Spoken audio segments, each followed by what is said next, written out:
केतु महादशा का अनुभव। नमस्कार दोस्तों, एक बार फिर से विदाउट म्यूजिक मंत्रा चैनल में आपका स्वागत है।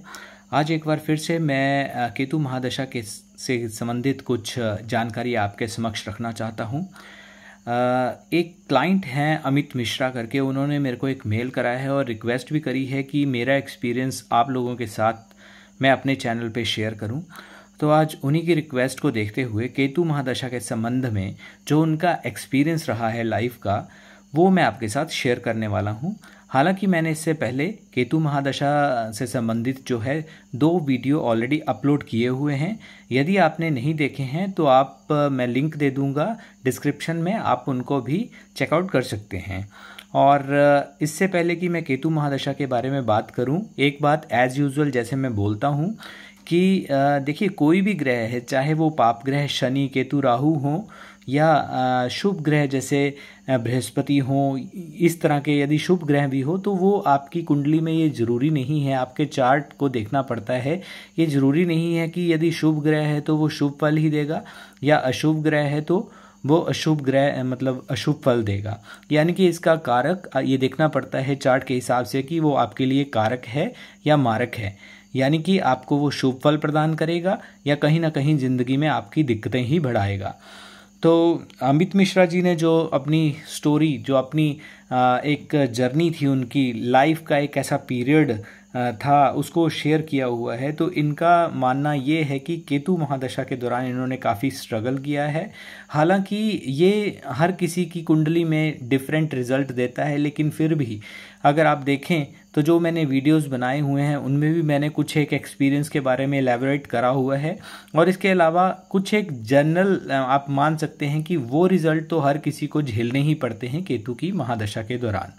और इस तरह से आप मान सकते हैं कि केतु की दशा जो होती है, महादशा जो होती है, वो हर किसी के लिए जो है एक तरह से ज़रूरी भी होती है लाइफ का लेसन सीखने के लिए। तो चलिए शुरू करते हैं। जैसा कि अमित मिश्रा जी ने बताया है कि ये इनकी जो केतु की महादशा थी ये मई 2015 में शुरू हुई थी। और मई 2015 में शुरू होने के बाद, जैसे मैंने अभी आप वीडियो में भी देख रहे हैं कि इनका तुला लगन था। और तुला लगन होने के साथ साथ इनका जो दूसरा घर है, सेकंड हाउस में केतु की प्लेसमेंट थी सूर्य के साथ। और बुध और गुरु भी जो उसी घर में विद्यमान थे। तो ये इनके कुंडली की स्थिति थी। बाकी जो ग्रहों की स्थिति इन्होंने बताई नहीं है। तो इनका मानना है कि जैसे ही केतु की महादशा शुरू होती है, उससे पहले, हालांकि मैं इतना एस्ट्रोलॉजी में या भगवान में भी उतना ही मतलब विश्वास करता था, लेकिन उतना विश्वास नहीं करता था, बहुत ज़्यादा ये धार्मिक नहीं थे, इनका मानना ऐसा था। और ये दिल्ली में अच्छी खासी एक जॉब कर रहे थे मल्टीनेशनल कंपनी में। और इसके अलावा ये था कि रिसर्च और डेवलपमेंट जो डिपार्टमेंट होता है उसमें ये अच्छे पद पर तैनात थे। हालांकि ये मैनेजर की पोस्ट पर ही थे, लेकिन जो भी इनको सैलरी या धन प्राप्त होता था अपनी जॉब से, वो उसमें सेटिस्फाई थे और इन्हें कोई भी किसी भी तरह की कोई प्रॉब्लम नहीं थी। लेकिन कहीं ना कहीं इनके जो रिलेटिव होंगे उन्होंने कुंडली दिखाई होगी तो ये कहा होगा कि आपके लिए केतु की जो पीरियड है, केतु का जो महादशा का पीरियड है, वो आपके लिए अच्छा नहीं रहने वाला है।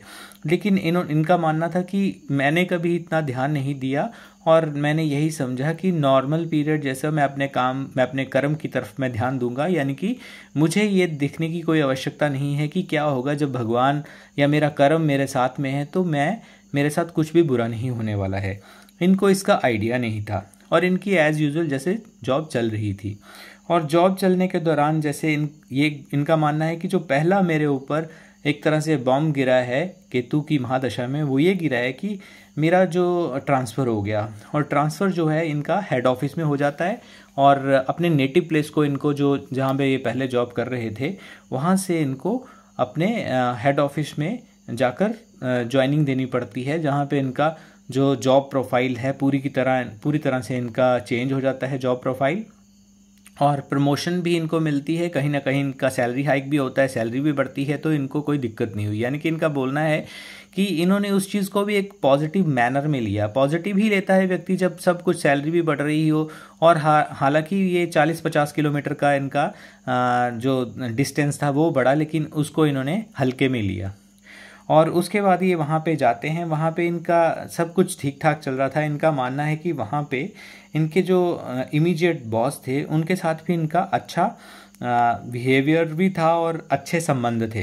लेकिन इनको पता नहीं था कि अभी एक ऐसी केतु महाराज या केतु ग्रह बोल लीजिए, उनकी तरफ से एक ऐसी इनको राइड मिलने वाली है जैसे मगरमच्छ की सवारी होने वाली थी, इस तरह से। तो सडनली जैसे ही ये अभी कुछ दिन ही होते हैं और सबसे पहला इम्पैक्ट जो इन पे आता है वो ही एक तो ट्रांसफ़र हो गई। लेकिन इनको ये पता ही नहीं था। इन्होंने सोचा कि ये नॉर्मल जैसे लाइफ में आने वाले एक एपिसोड की तरह इन्होंने लिया। और इनकी हार्डली 35 एज थी। लेकिन उस दौरान इनका जो सबसे सेहत पे बहुत ज़्यादा असर पड़ा। हाई ब्लड प्रेशर की दिक्कत इनको सबसे पहले हुई। हाई कोलेस्ट्रॉल इनका बढ़ गया। हालांकि ये तली भुनी चीज़ें, इनका मानना है कि ऐसा कुछ बाहर का स्ट्रीट फूड वगैरह ये अवॉइड ही करते थे, लेकिन इसके बावजूद इनको ये हेल्थ से रिलेटेड प्रॉब्लम हुई। ESR इनका इंक्रीज़ हो गया, जिसकी वजह से इनको मेडिकल एक्सपेंसेस में भी बहुत ज़्यादा इनके मतलब बढ़ गए।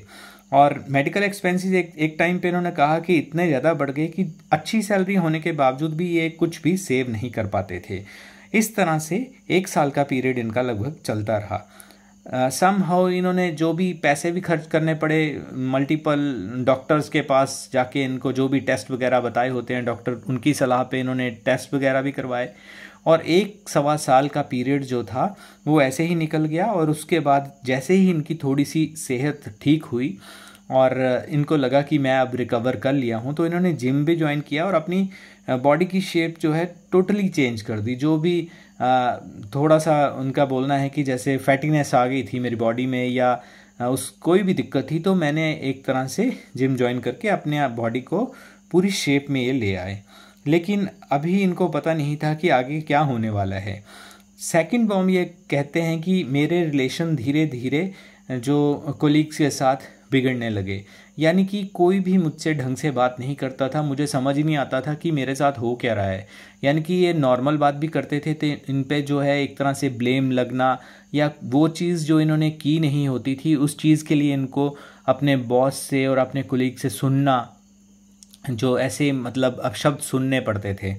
और इसके अलावा एक बहुत ही भयावह इनके साथ चीज़ हुई जो इन्होंने लिखी है कि जैसे ही लंच टाइम था, एक जो भी दिन नहीं इन्होंने लिखा हुआ है, तारीख नहीं लिखी हुई, मतलब एक दिन लंच पे सारे जा रहे थे, तो इन्होंने देखा कि जब वापस आते हैं तो इनके बैग में जो है कुछ ऐसे ब्लैक मैजिक की चीज़ें पड़ी हुई थी। क्योंकि कोई, इनका मानना है कि एक कोलीग थे जो इनसे काफ़ी जेलसी और ब्लैक मैजिक उन्होंने किया था। खैर, इन्होंने उस चीज़ को हल्के में लिया और चूंकि इनका कोई भी ऑफिस में साथ नहीं दे रहा था और सब इनको अपशब्द ही बोलते थे, तो जो इनके बॉस थे उन्होंने बोला कि आप इस तरह की जो है अंधविश्वास को हमारे ऑफिस में ना फैलाएं और पढ़े लिखों वाली बात करें। इन्होंने भी उनकी बातों को मानते हुए और कुछ चाह के भी कुछ ना कर सके और इन्होंने वो चीज़ डस्टबिन में फेंक दी। लेकिन उसी शाम को जब ये वापस आ रहे थे तो इनका एक्सीडेंट हो जाता है और एक्सीडेंट होने के बाद जो है इनको लेग इंजरी यानी कि इनका फ्रैक्चर हो जाता है। फ्रैक्चर होने के कारण इनको जो है 4 से 5 महीने ऑफिस से बाहर रहना पड़ता है और रिकवर होने के लिए फ्रैक्चर से जो भी मतलब बेड पे ही इनका A to Z एक्टिविटी हो रही थी, जिसके कारण इनका वेट गेन होता रहा धीरे धीरे। खैर, जैसे ही इन्होंने उस चीज़ से ये रिकवर होते हैं, ये फिर से ऑफिस में अपने ज्वाइन करते हैं। लेकिन इन्होंने ये पाया कि चाहे 4 या 5 महीने के बाद इन्होंने ऑफिस ज्वाइन किया, लेकिन किसी का भी जो बिहेव था वो अच्छा नहीं था इनके साथ। और ये ऐसा महसूस कर रहे थे कि मैं एक ऐसा अपने आप को, आप ऐसे समझ लीजिए कि एक हिरन जो सिर्फ शेर और चीतों के बीच में या टाइगर्स के बीच में हो, इस तरह से ये महसूस कर रहे थे। खैर, इन्होंने ये बताया है कि उस टाइम पे इनके जो वाइस प्रेसिडेंट थे, vice president of the company was in my support, but this did not last long as he also got retired. Vice president इनकी फेवर में थे, लेकिन कुछ ही समय के बाद उनकी रिटायरमेंट थी, तो वो रिटायर हो जाते हैं। और अभी तो एक ही जो व्यक्ति इनके साइड या फेवर में था वो भी रिटायर हो गए। तो इनका मानना है कि जैसे जी हॉरर शो की तरह हर दिन इनका निकल रहा था। और इन्होंने फिर भी काफ़ी इस चीज़ के साथ ये लड़े कि अपने जॉब को ऐसे गंवाना नहीं है या चलता रहा ऐसे ही। लेकिन इनका मानना है कि मई 2020 तक ये सिचुएशन चलती रही और उसके बाद जो है मैनेजमेंट को एक एक्सक्यूज़ मिल गया कोरोना वायरस के नाम पे, और कोरोना वायरस के नाम पे उन्होंने इनसे रेजिग्नेशन मांग लिया। और कहीं ना कहीं इनको भी अपनी सेल्फ रिस्पेक्ट जो है वो प्यारी थी और इन्होंने रिज़ाइन कर दिया। और उस टाइम का ये बता रहे हैं कि मुझे थोड़ी बहुत एस्ट्रोलॉजी की नॉलेज होने शुरू हो गई थी, क्योंकि मर्दा क्या नहीं करता वाली बात हो जाती है। जब व्यक्ति को कोई परेशानी आती है तो यही सोचता है कि मेरे साथ ही ऐसा क्यों हो रहा है। तो इन्होंने एस्ट्रोलॉजी भी थोड़ी थोड़ी सीखना शुरू कर दी थी। और उस टाइम पे इनकी केतु महादशा में जुपिटर यानी कि गुरु की अंतर्दशा चल रही थी। लेकिन ये इनका मानना है कि अभी मुझे ये पता नहीं था कि मेरे साथ एक और बुरी घटना होने वाली है। और सून मतलब नेक्स्ट जो आती है केतु महादशा के बाद शनि की अंतर्दशा, तो शनि इनके जैसे लगन के तुला के जो स्वामी होते हैं, तो उस हिसाब से इनका जो पीरियड था वो बियॉन्ड इमेजिनेशन ऐसा कुछ होने वाला था। इन्होंने अपनी रिज़ाइन तो पहले ही कर दिया था, लेकिन अपनी सैलरी से कम सैलरी पे इन्होंने कॉम्प्रोमाइज़ करके बहुत सी कंपनियों में अप्लाई करा। अपने जॉब प्रोफाइल जो डेजिग्नेशन थी उससे भी बिलो डेजिग्नेशन या बिलो प्रोफाइल पे इन्होंने अप्लाई करा, अपनी सैलरी के साथ भी कॉम्प्रोमाइज़ करा, लेकिन कहीं से भी इनको जो है वो रिप्लाई नहीं आया। जो इन्होंने ऐसे मान लीजिए ये बोल रहे हैं कि ऐसे लग रहा था कि जो मेरी एजुकेशन है, ये जो मेरा सेक्टर है उससे रिलेटेड जॉब्स ही नहीं है मार्केट में। और इसको देखते हुए इन्होंने एस्ट्रोलॉजी को और थोड़ा बल दिया और सीखना शुरू कर दिया। एस्ट्रोलॉजी को सीखने के बाद इन्होंने जो जेम स्टोन्स होते हैं वो बेचना शुरू किया और एक बिज़नेस शुरू कर दिया। रेंट पे एक शॉप लेते हैं ये, और उसमें थोड़ी बहुत ये अपनी इन्वेस्टमेंट जो होती है वो भी करते हैं। एक अच्छा कॉर्नर होता है मार्केट का जहाँ पे ये अपना बिज़नेस शुरू करते हैं। लेकिन हैरानी की बात है कि ये इनका मानना है कि ऑलमोस्ट 1 साल हो गया है, लेकिन अभी ये पिछली स्टोरी बता रहे हैं कोरोना के टाइम की, लेकिन 1 साल तक इनको इनकम ना के बराबर होती है, क्योंकि जो भी इनकम होती है वो इनका या तो रेंट में या बाकी खर्चों में चली जाती है, सेविंग कुछ भी नहीं हो पा रही है। और इन्होंने ये भी लिखा है कि केतु की the positive side of Ketu dasha is all the fake people will get removed from your life. ये तो पक्की बात है कि जो भी फेक लोग होते हैं, फेक जॉब हो गई, फेक आपकी कोई भी साथ में वो ये केतु ग्रह की, देखिए कोई भी ग्रह है वो शुभ और अशुभ तो होता ही है। अपनी तरफ से वो हर चीज़ें हमें ज्ञान देने के लिए ग्रह, ये महादशाएं हमारे लाइफ स्पैन, लाइफ पीरियड में आती हैं।